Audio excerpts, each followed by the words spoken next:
The rental sedan spluttered. I checked my disguise, rehearsing the truth. I never told my family that I own a $2 billion empire. They still see me as a failure. So they invited me to Christmas Eve dinner, to humiliate me, to celebrate my younger brother becoming a CEO earning $800,000 a year. I wanted to see how they treat someone they believe is poor, so I pretended to be a broken guy.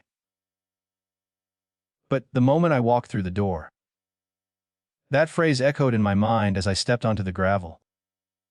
I hadn't actually entered yet, but the anticipation felt like a physical weight.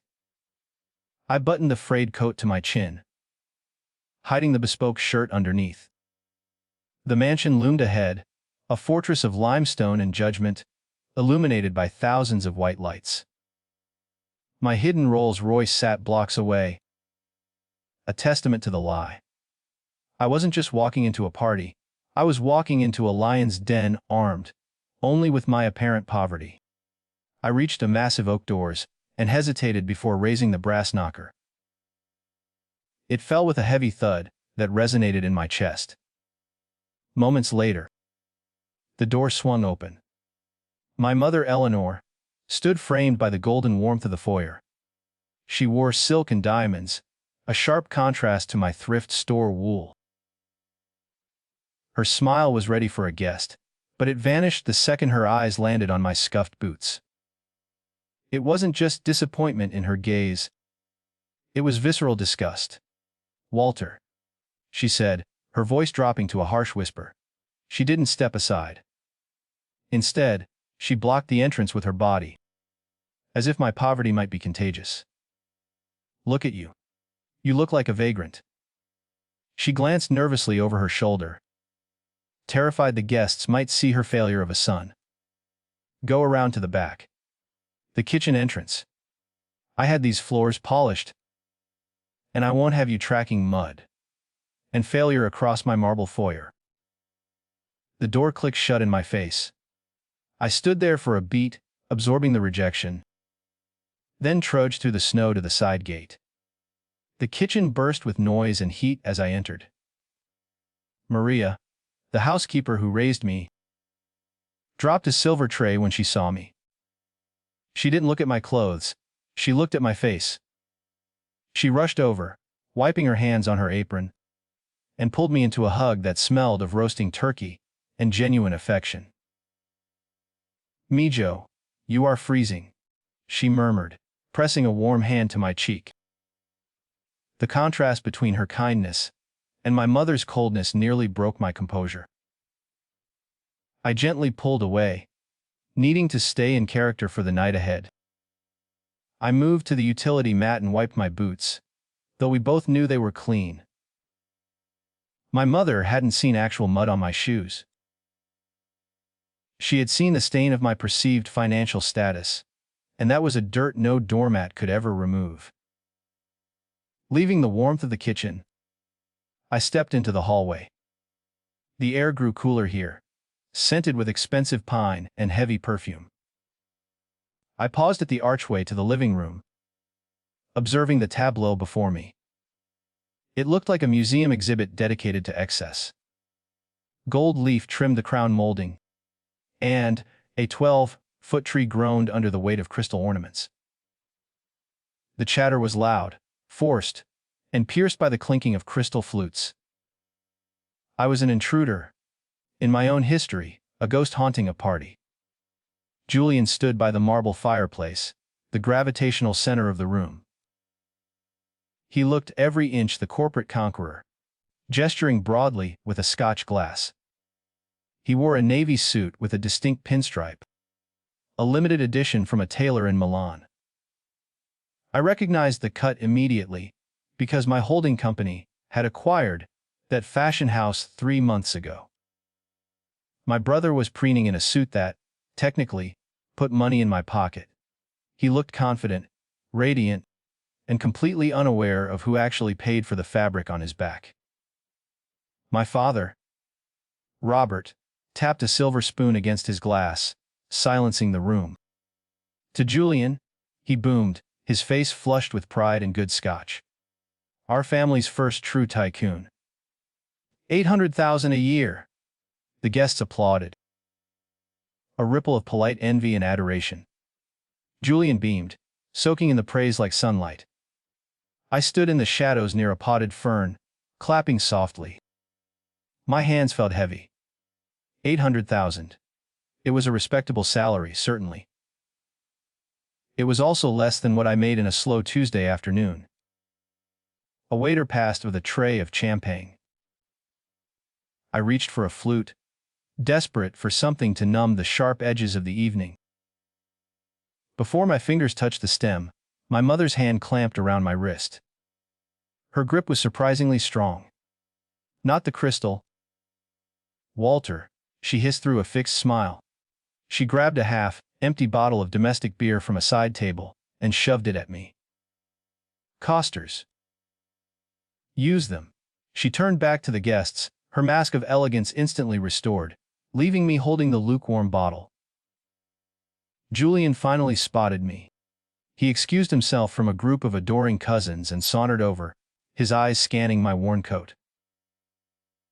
Walt, you made it. He clapped a hand on my shoulder. Heavy and patronizing. The crowd quieted, sensing a show. I was just telling Dad about the new office. Maybe next year, if you clean up a bit, you can visit. I might even have a janitorial spot open. We need guys to empty the bins. The room erupted in polite, cruel laughter. I forced a tight, subservient smile, playing the part I had written for myself. I am just happy for you, Julian, I said quietly.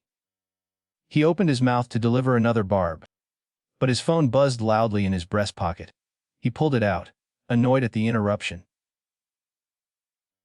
I saw the screen light up with a high priority notification.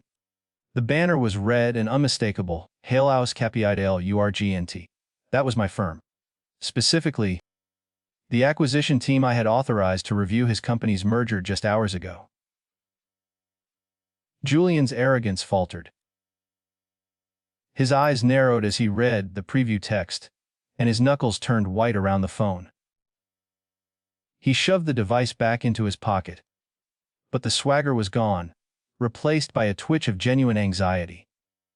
He looked at me, looking through me really, his mind racing to solve a problem he didn't understand. Excuse me, he muttered, turning away abruptly. His smile didn't quite reach his eyes anymore. I took a sip of my warm beer, savoring the bitter taste of impending justice. Dinner was announced with the ringing of a porcelain bell. The guests migrated to the dining room, a cavernous space dominated by a long mahogany table set with silver chargers. I waited for the crowd to settle, looking for my name. Naturally, I wasn't at the main table. My mother pointed a manicured finger toward a wobbly card table set up near the kitchen swinging door. We ran out of space. Walter, she said, though 3 chairs sat empty. I sat down, my knees bumping the flimsy legs. From my exile, I watched the feast unfold. Servers ladled lobster bisque for the main guests, while a bowl of lukewarm vegetable soup was placed before me. I didn't complain. I simply observed the dynamic, cataloging every slight as data for my final decision. Julian sat at the head, laughing at a joke I couldn't hear. Then, my mother stood up again. She tapped her glass, the sharp sound cutting through the conversation. I expected another toast to the golden child. I was wrong. We have a little surprise, Eleanor announced, her eyes locking onto me across the room. The warmth left her face, replaced by a performance of tragic concern. Tonight isn't just about celebrating Julian. It's about helping family. She gestured to a maid, who brought out a brightly wrapped box. It wasn't small. Walter, we can't watch you throw your life away anymore. We've decided to intervene. The room went dead silent. The guests turned their chairs, transforming the dinner into a spectator sport. The maid placed the box on my flimsy table. I unwrapped it slowly, feeling the heavy gaze of 20 people. Inside lay a stack of paper and a hardcover book. I lifted the top item, a job application for a fast food franchise, partially filled out with my name. Beneath it was a self-help book titled Stop Being a Loser. It's time to grow up, Julian called out, swirling his wine. No more excuses, Walt. Minimum wage is better than nothing. We made a list. Aunt Linda chimed in, reading from a napkin. No ambition. Shabby clothes. Living like a ghost. She pointed her fork at me like a weapon. It's embarrassing for Julian to have a brother who looks like that. I adjusted my cuffs, feeling the cool metal of my Patek Philippe against my wrist. It was a Grandmaster chime, worth more than this entire estate. They looked at the frayed wool of my coat and saw zero value. They were blind. I placed the job applications back on the table, aligning the edges. Is money the only metric for a successful life? I asked, keeping my voice even. What if I told you I am happy? What if I have everything I need? I looked directly at my father. I wanted to see if there was any spark of understanding, any recognition that dignity isn't a line item on a bank statement. He just shook his head, looking at his soup with shame. A single chuckle broke the tension, followed by a roar of laughter. It started with Julian and spread like a contagion. Happy. Eleanor wiped a tear of mirth from her eye. Oh, honey, delusion isn't happiness. It's a coping mechanism.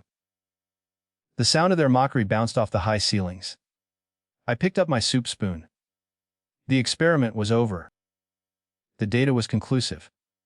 They didn't just hate my poverty, they hated me. And then, Julian's phone buzzed again. Julian silenced his phone with a flourish, shaking off the momentary anxiety. He stood up, commanding the room's attention again. Enough about failures, he announced, gesturing vaguely in my direction with a dismissive wave. Let's talk about the future. Specifically, the deal that's going to put this family on the global map. He toasted himself with expensive wine. Tomorrow, I finalize the acquisition by Helios Capital. It's the merger of the decade, and I am the one holding the pen. It wasn't easy. Julian continued, basking in the warm glow of the crystal chandelier. The guys at Helios are sharks, but their owner, a total ghost, never shows his face. He laughed, a harsh sound that grated on my nerves. Rumor is he's some reclusive eccentric who inherited a fortune and hides in a bunker. Probably afraid of real businessmen like me. I am going to run circles around him in the negotiation tomorrow. He won't know what hit him. I leaned forward, resting my elbows on the flimsy card table. Is that wise? I asked, my voice cutting through the murmurs of admiration. Underestimating the man buying your company seems dangerous. Julian sneered, swirling his vintage cabernet. What would you know about high finance, Walter? You barely know how to balance a checkbook. He winked at our father. Stick to flipping burgers, Walt. Leave the strategy to the CEOs. The adults are talking business now. Actually, I said, Helios Capital doesn't do standard acquisitions. They prefer structured equity buyouts with a clawback provision. I saw Julian blink, his glass pausing halfway to his mouth. And I believe the current offer is contingent on an EBITDA multiple of 12, not the 10 you are likely banking on. The silence in the room was instant and heavy. For a split second, Julian looked like a deer caught in headlights. He stared at me, trying to process the jargon. Then, the moment broke. Julian laughed, shaking his head dismissively. Someone's been reading Wikipedia. He scoffed. Throwing around buzzwords doesn't make you smart, Walter. It makes you sound desperate. My mother chimed in, eager to restore the proper hierarchy. Oh, Walter, stop pretending.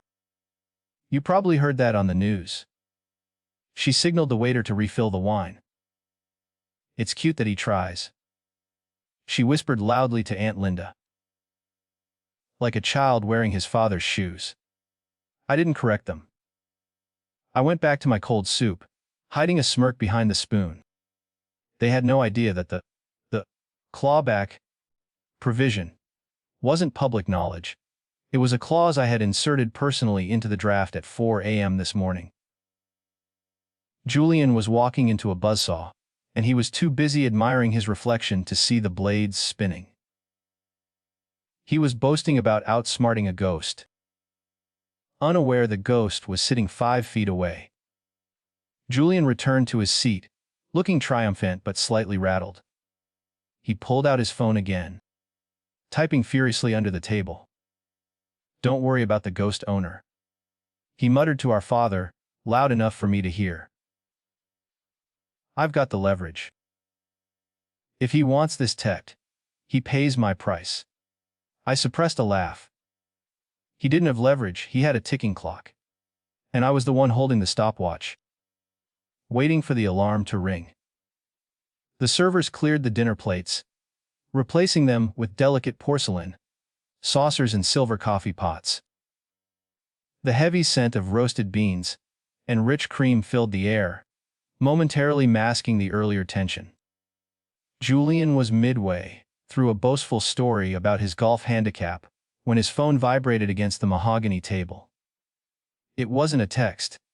It was a sustained, demanding buzz that rattled the silverware. He glanced at the screen and his face went pale.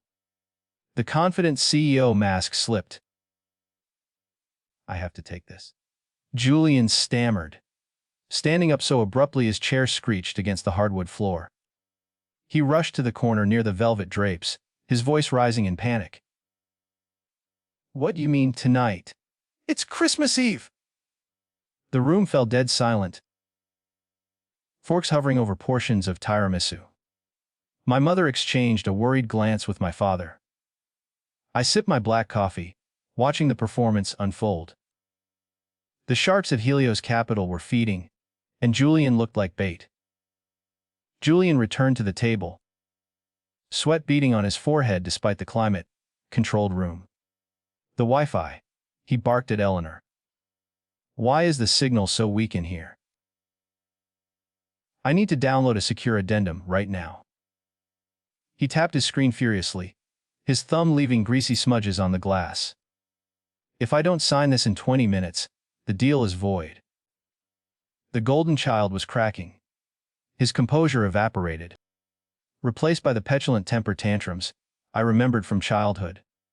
It's that owner, Julian hissed, throwing his phone onto the table with a dangerous clatter. That psycho at Helios. My legal team says he just added a requirement for immediate digital verification. He ran a hand through his perfectly styled hair, ruining the expensive look. Who does business like this on a holiday? He's trying to tank me. The irony was delicious. I wasn't trying to tank him. I was testing his competence under pressure. So far, he was failing. I need a hotspot, Julian demanded, looking at the guests with wild eyes. My data is throttling. He grabbed Aunt Linda's phone without asking. The addendum requires a biometric unlock from the counterparty. He explained to no one in particular, his voice shrill. I have to request the code. And this invisible tyrant has to approve it personally. He glared at the phone, waiting for a signal. He's probably laughing at me right now. He was right about that. As Julian cursed the invisible tyrant, I felt a distinct vibration against my ribs. It wasn't a standard buzz. It was 3 short pulses followed by a long one. The specific haptic pattern for a deal critical authorization request. The notification burned through the lining of my frayed coat. I reached into my pocket, my fingers brushing the cool metal of the device. The power to save or destroy Julian's career was literally sitting in the palm of my hand. He's not responding," Julian shouted, slamming his fist on the table. Coffee sloshed over the rim of a cup, staining the white tablecloth. "The request timed out. I have to send it again." He looked at me with pure venom, needing a target for his rage. "Stop smiling, Walter? You think this is funny? This is an $800,000 problem." I silenced the phone in my pocket. "I am not smiling, Julian," I said softly. "I am just waiting for the bell." Julian's panic spiked into frenzy. He paced the rug, his battery icon flashing red. "My phone is dying," he shouted, scanning the room. Mom's phone was ancient, Dad's was charging upstairs. His eyes locked on me. "Walter, give me your phone." It wasn't a request. It was a demand born of lifelong entitlement. He rushed over, hand extended, expecting immediate compliance. "I need to call the helpline before this locks out." "Hand it over." He snapped his fingers in my face, treating me like a vending machine. I didn't reach into my pocket. Instead, I stood up. I unfolded my frame slowly, shedding the slouch I had adopted for the last 3 hours. I let my shoulders square and my chin lift, discarding the costume of the beaten man. The change was physical and immediate. Julian took a stumbling step back, confused by the sudden presence occupying the space.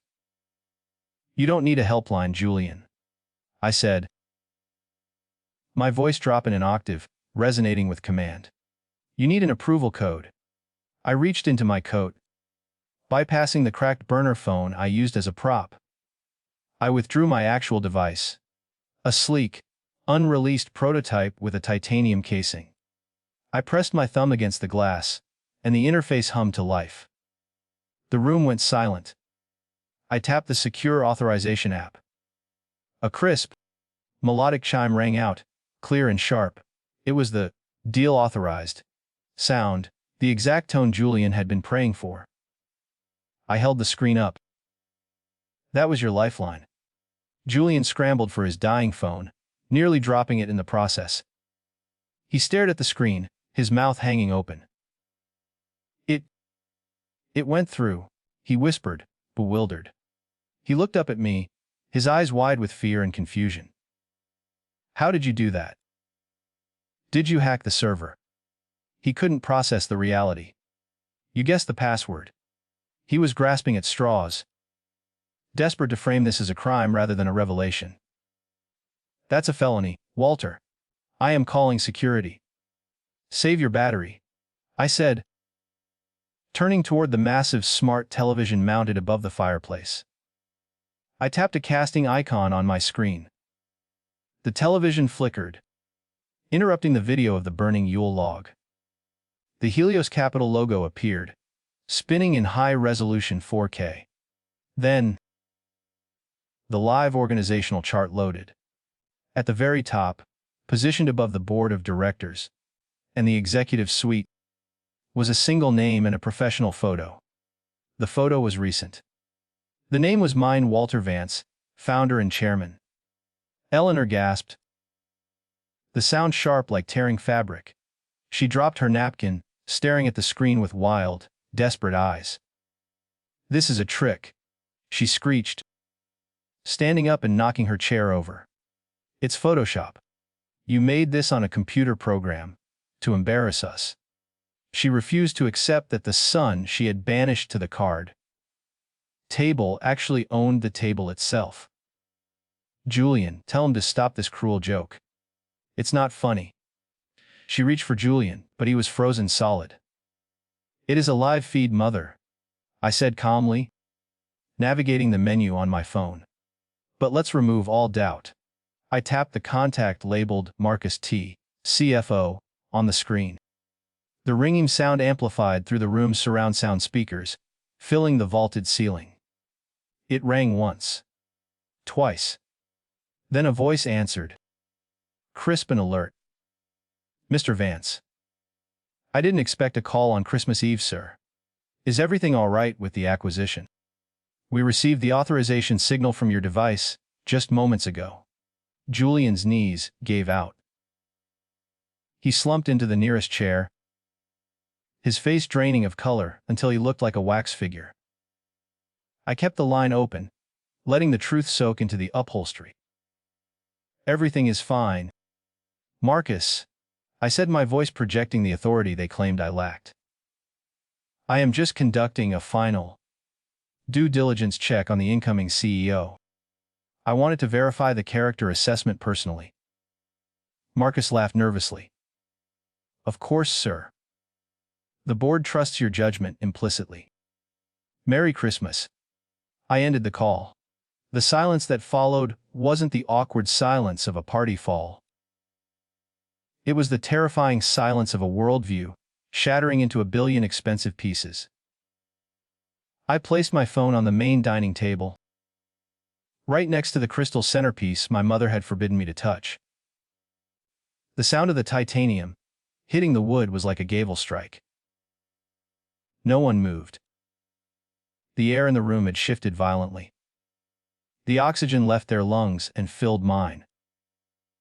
I looked at the job application for the burger joint still sitting on my wobbly card table, then back at my brother. "You wanted to celebrate success tonight," I said, addressing the room but looking only at Julian. "You wanted to admire the man who built an empire." I walked over to the main table and pulled out the head chair. My father didn't protest. I sat down, smoothing my coat. "Well, here I am. Now let's talk about that janitorial spot you offered me." The shock on my mother's face didn't last long. It morphed instantly into a terrifying mask of affection. She stepped over her fallen chair, ignoring the crash, and approached the table with arms wide open.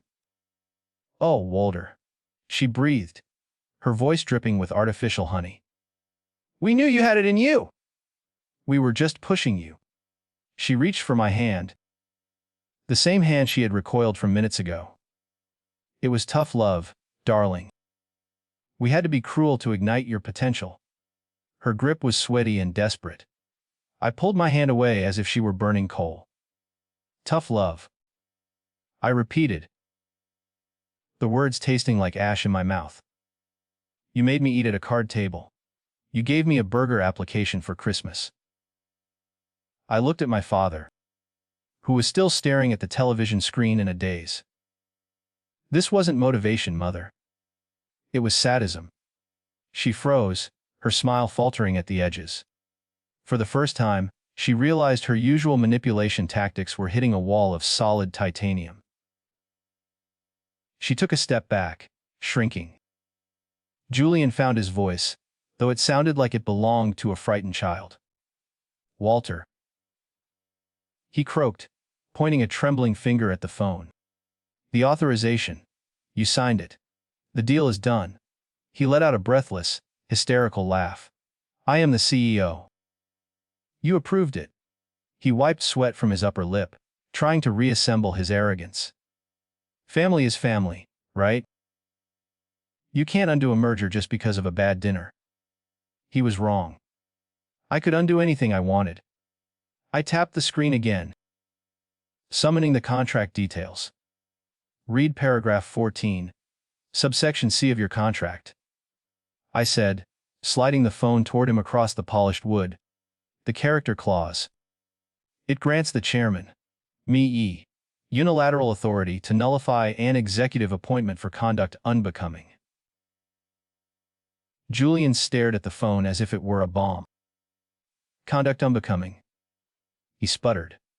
"I haven't done anything illegal." I leaned back in the chair he had claimed was his birthright. "No. But you humiliated a guest. You mocked the poor. That violates the core values of my company." The color drained from Julian's face completely. He fell to his knees, not metaphorically, but literally hitting the rug. "You can't do this," he pleaded, grabbing the edge of the tablecloth. "I leveraged everything on this. I bought the condo, the car. I'm in debt up to my eyeballs, Walt." Tears welled in his eyes, real tears born of financial terror. "If I lose this salary, I lose everything. Please. I'm your brother. It was a pathetic sight. A king reduced to a beggar in seconds. I looked down at him, remembering every sneer and every slight from the last 2 decades. I came here tonight to answer one question, I said, my voice steady. How do you treat people who can do nothing for you? I gestured to the empty chair where I had sat alone. You failed that test, Julian. You failed it spectacularly. I pressed the red button on the interface. A harsh buzzer sounded from the phone. The offer is rescinded. You're not the CEO. You're unemployed. Julian's phone pinned with the termination notice. He stared at it, then curled inward, sobbing into his expensive suit. My father finally stood up, his face purple with rage. You ungrateful brat, he shouted, banging his fist on the table.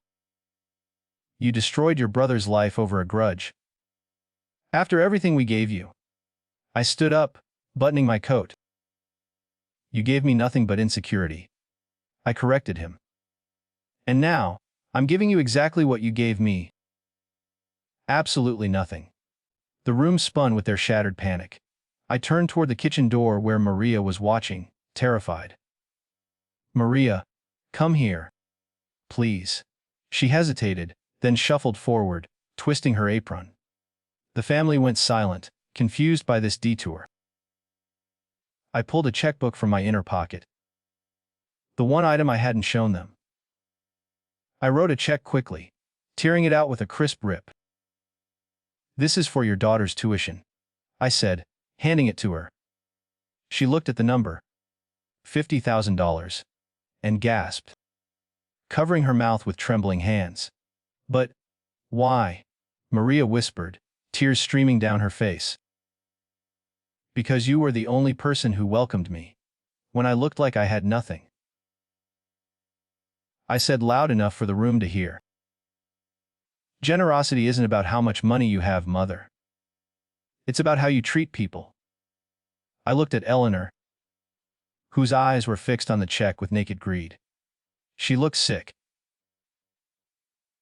I had just given the help more money than she likely had in her liquid savings account. The silence was deafening. I didn't wait for their reaction.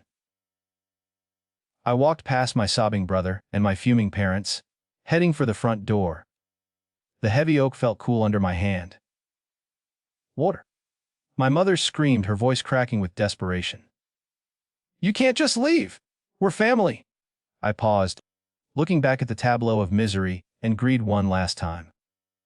No, I said, opening the door to the cold night air. We share DNA. That's a biological accident. Family is a choice, and I choose to leave.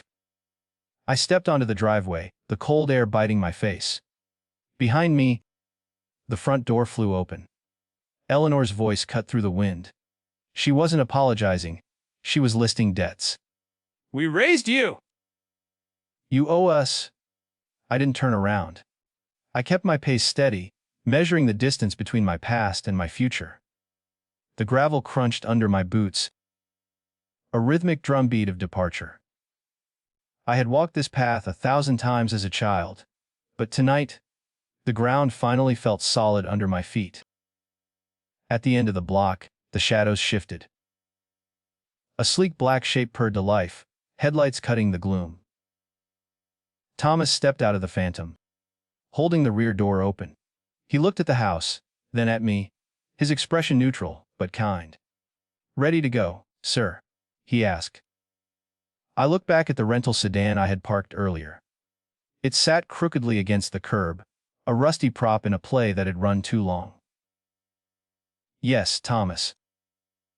I am more than ready. Before getting in, I unbuttoned the thrift store coat. The wool was scratchy and smelled of mothballs. I pulled it off, letting the winter wind hit my bespoke shirt.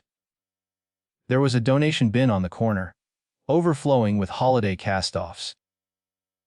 I bunched a gray fabric into a ball and shoved it into the chute. The metal clang sounded like a prison door closing. That coat was the last vestige of the loser they wanted to see. I left it there, buried under forgotten toys. I slid into the back seat.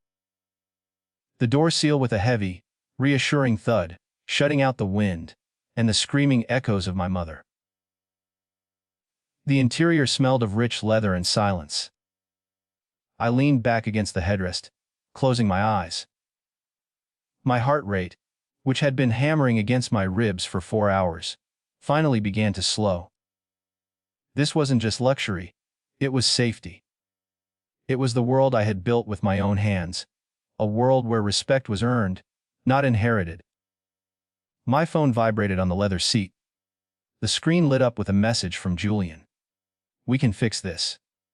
Dad is calming down. Just come back."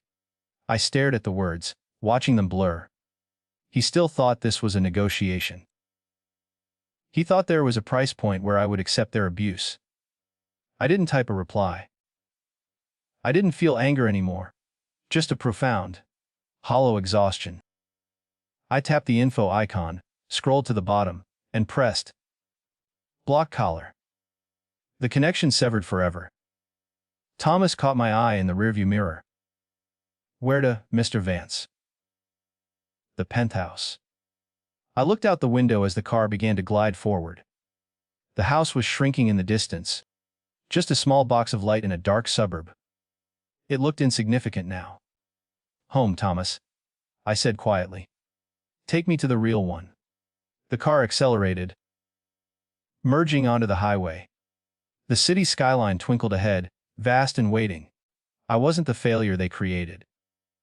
I was the man I had always been, finally free.